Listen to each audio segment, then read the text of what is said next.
Doctor साहब के समक्ष हूँ मैं। ग्वालियर रेलवे स्टेशन है और यहाँ पर डॉक्टर साहब के साथों में ये काशीराम जी के साथ इन्होंने 20 वर्ष लगातार कार्य किया और ये महान देश के लीडर हैं और इन्होंने जो समाज के लिए जो कार्य किया है वो बहुत बड़ा कार्य किया है। सर, अपना परिचय दें हमारे चैनल के माध्यम से लोगों तक अपनी बात पहुँचाने के लिए आप बताएं, अपना परिचय दें।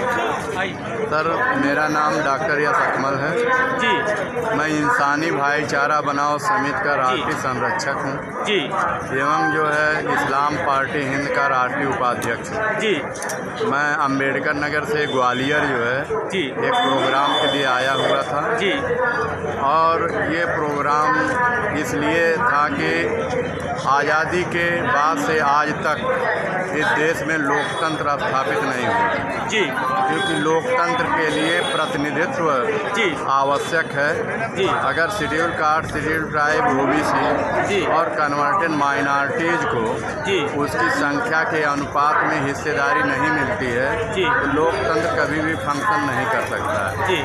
और इस देश में जो भारतीय संविधान का प्रियम्बल है उस प्रियम्बल में सामाजिक, आर्थिक, राजनीतिक, धार्मिक एवं समता, स्वतंत्रता, बंधुता और न्याय पर आधारित समाज और राष्ट्र का निर्माण किया जाता है। जी। उसमें से एक बहुत ही महत्वपूर्ण चीज़ है जो इंसानियत और मानवता के लिए है। वो इंसानियत और मानवता के लिए है भाईचारा, बंधुता, प्रेम, सद्भाव। अगर ये प्रेम और सद्भाव अगर किसी देश में आपस के नागरिक ही आपस में लड़ते रहे तो वो देश कभी भी महान बन नहीं सकता।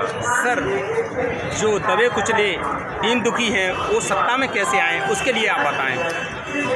दीन दुखियों को चाहिए कि आपस में कोऑर्डिनेशन पैदा करें, कोऑपरेशन पैदा करें जी और इंसानी भाईचारा कायम करके इस देश में जो शोषक वर्ग है जी उसके खिलाफ आंदोलन करें। जी। लोकतंत्र में जो बोली होती है जी ये सबसे महत्वपूर्ण होती है जी।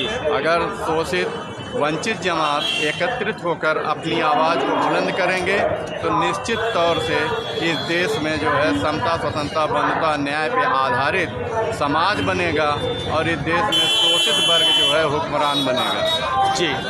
हमारा जो चैनल है उसके माध्यम से आप जो आवाम है या जनता है उसको संदेश देना चाहेंगे।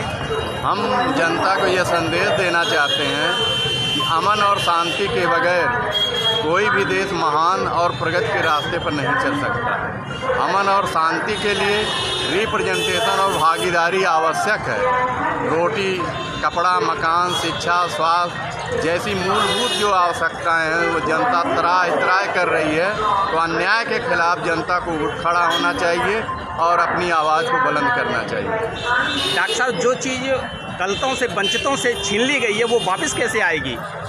वो लोकतंत्र में जिसकी संख्या ज़्यादा होती है, जो जन होते हैं और जिनके अंदर मानवीय भावनाएं होती हैं, वो लोग लोकतंत्र में मानवीय मूल्यों को स्थापित करके, भाईचारा को कायम करके, बंधुता को कायम करके और जिसकी जितनी संख्या भारी उतनी उसकी हिस्सेदारी के मूल्यों पर हम अपनी सत्ता भी ला सकते हैं और अपनी व्यवस्था को भी स्थापित कर सकते हैं। हमारे चैनल के माध्यम से डॉक्टर साहब ने बहुत बड़ी बात कही। इन्होंने काशीराम जी के साथ में 20 साल काम किया है और ये देश के महान समाज के योद्धा हैं। उन्होंने बहुत बड़ा संदेश दिया। हमारे चैनल को सब्सक्राइब करें, शेयर करें, कमेंट करें। वाहेगुरु जी खालसा, वाहेगुरु जी की फतेह। सर, आप बहुत अच्छा बोलते हैं। 26 तारीख